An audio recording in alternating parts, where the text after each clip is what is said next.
Antoine Felouza, moi je suis de formation anglo-saxonne. Je vais vous parler plutôt de ma démarche qui, depuis mes études, depuis mon sujet de diplôme, je me concentre sur essayer de réveiller la compréhension, l'envie de comprendre les objets. Et pour ça, j'utilise les vecteurs qu'est le mobilier et les objets que vous allez voir. Celui-là, c'est un vieux projet qui était financé par le VIA. Ce qui était intéressant, c'était l'approche du liège qui captait l'attention, et ensuite le fil de fer qui était le fil conducteur et qui générait la compréhension. Bon, je ne suis pas au point sur le timing. Euh, Ça va venir.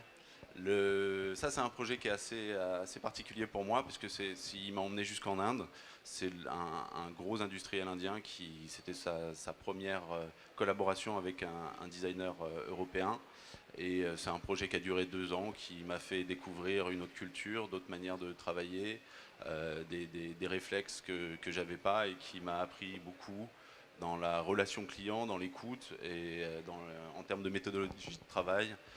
Ça m'a fait avancer énormément. On repart dans le côté un peu didactique de l'objet.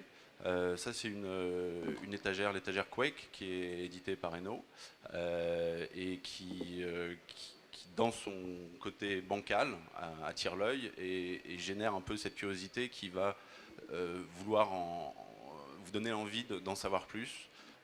C'est tout simple, hein, c'est une structure en fer avec les traverses qui sont légèrement décalées, ce qui bloque les planches dans la profondeur. Ça a été réfléchi pour être marié à plusieurs, dans le repositionnement, on puisse avoir différentes tailles d'étagères, et pour le conditionnement.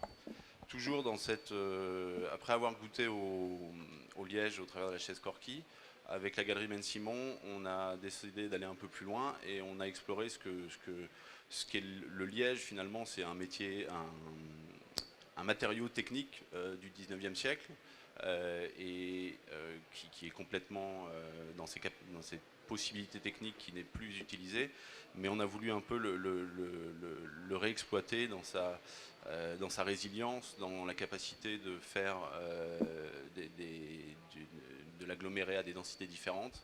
Et on a trouvé, avec une société qui s'appelle Aglolux dans les Landes, le juste équilibre pour permettre justement ce point d'équilibre, et que ce mélange entre le culbuto et le tabouret bout à cul des bergers de montagne existe.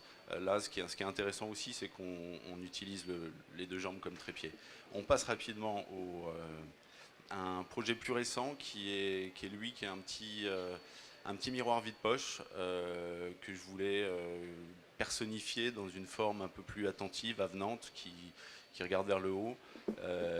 C'est le mariage de deux technos, une qui est assez high-tech, mais basique, mais qui est de l'acier inox découpé laser, et du feutre qui est travaillé comme un fez, si vous voulez. C'est un chapelier qui fait ça, c'est ni plus ni moins qu'un chapeau, mais découpé dans une forme assez particulière.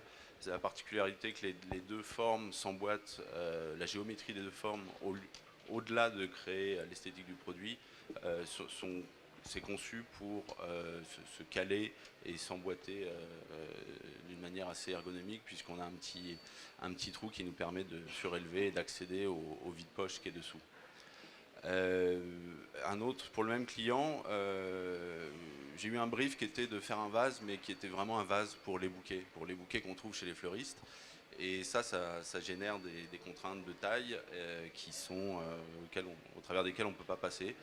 Donc j'ai abordé la chose sur un principe assez simple, qui était des formes géométriques minimalistes, pour ne pas dire basiques, et de travailler le vase comme un vase sur pied, mais en minimisant au maximum la taille du pied, et de facto en créant une espèce de joint creux.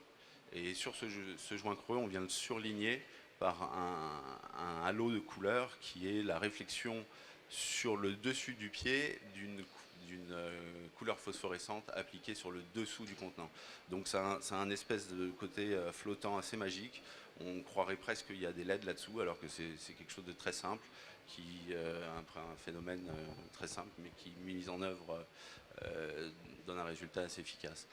Là, je vous montre ça parce que c'est un produit qui peut paraître anecdotique, mais qui est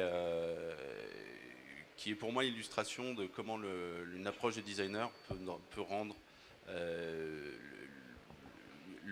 la plus petite chose, peut ajouter de la valeur, autant fonctionnellement qu'économiquement.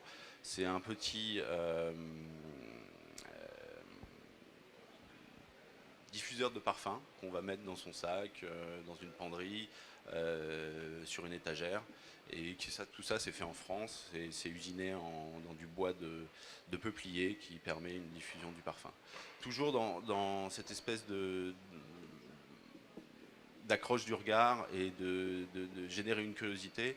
On a le bougeoir style qui veut dire, qui peut être phonétiquement, ça peut être acier ou immobile en anglais. Et là, c'est une bougie dont la flamme reste immobile. Voilà, donc ça génère une vraie curiosité et une envie de découvrir, d'aller un peu plus loin. C'est un principe assez simple, hein, c'est juste un ressort qui pousse la bougie au fur et à mesure qu'elle se consume. Un principe très simple qui est assez délicat et qui a demandé beaucoup de réglages pour arriver au résultat escompté. Et voilà, ça résume à peu près mon approche. Je vous ai montré que des objets, parce que ça résume, au travers de tout ça, vous avez un aperçu de mon approche de l'objet et de l'influence, enfin pas de l'influence, mais des réactions qu'il peut générer chez le spectateur. Voilà.